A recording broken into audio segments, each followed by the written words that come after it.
Greetings, weirdos, and welcome to 6 minutes and 66 seconds with me, your host, Michael Arnzen. You are listening to the very first episode of my very first brand new podcast.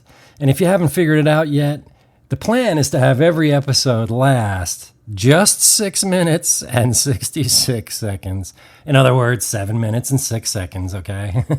Not because it's the devil's number, but I think throughout my life I have discovered that 7 minutes and 6 seconds is exactly as much Arnzen as anybody can really take. Non-stop anyway. Yeah, it's going to be very short, I promise you that. My approach to what follows is to treat it like a creative playground, just a place for me to explore literary ideas, as I usually like to do with technology, and to play around with audio. I'll talk, I'll wax poetic, I'll recite fiction. You'll get goofy think pieces that might be entirely unpublishable because I'm going to resist the urge to edit myself too much.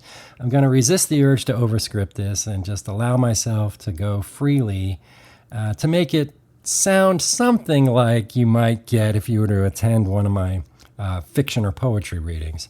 Okay, so today is October 7th, 2024, and it's not just the launch day of this podcast, the very first one, but it's also a celebration of what's called National Dark Poetry Day, believe it or not.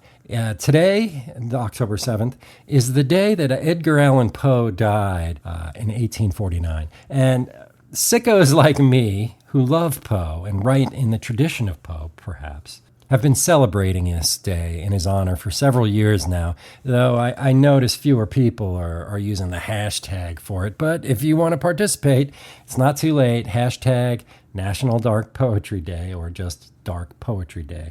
So I just want to encourage listeners out there to maybe take a moment to reflect on your favorite dark poem, whether it's maybe something by Poe, like The Raven or Annabel Lee, or something more contemporary. And if you don't really have anything that comes to the forebrain for you, that means perhaps you should try reading a little more dark poetry. A good place to start might be the Horror Writers Association's annual anthology called the HWA Poetry Showcase. And it includes, I think, around 100 horror poems every year. To celebrate National Dark Poetry Day, I'd like to abuse your patience and share a recent poem with you. This one, raw, naked, whatever you want to call it. It's a rough draft, but here it is. It's called The Truth About Eve. Eve was the first vampire. Born beyond lust, she bit into Adam's apple. The juice dripped as she sought his secret knowledge. And the truth is that they weren't banished afterwards. She simply killed God's first creation, not knowing any better until she did. And after she buried him in the most fertile soil she could find, Eve lay alone in her secret cavern, only daring to come out at night, hoping God wouldn't see her, lurking in the bush, eating berries, before returning to his grave, dancing wild beneath the moonlight in the Garden of Eden. And this is why we still call the darkness evening.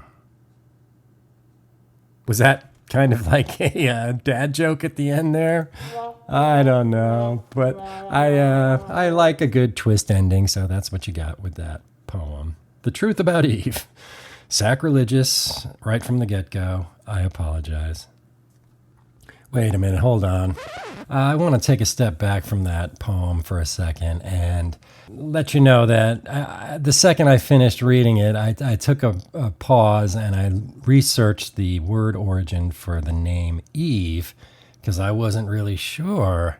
Where did this term come from? Is it really related to evening? Is my poem just basic obviousness to any linguistic scholar?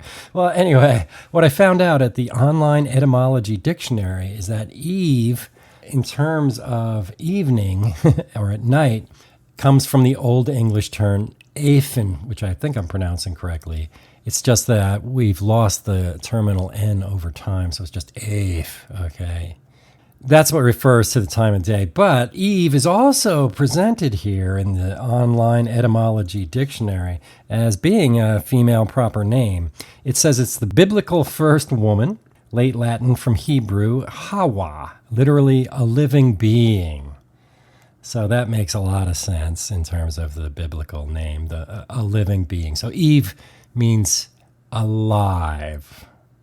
There's also a quote here from Robert Alter, who's analyzing the 5 books of Moses in 2004. And he wrote, like most of the explanations of names in Genesis, this is probably based on folk etymology or an imaginative playing with sound. In the Hebrew, phonetic similarity is between Hawa, Eve, and the verbal root haya, to live.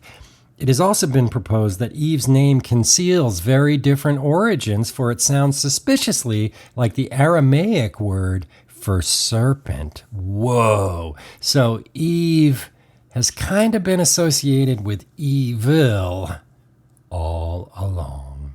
Interesting, no? Well, all right, folks, we've got less than a minute left, and I just want to take this opportunity to thank you all for tuning in, and I hope you'll try it again next time. I'm going to try my best to keep this going weekly if I can. I mean, it's only 6 minutes and 66 seconds.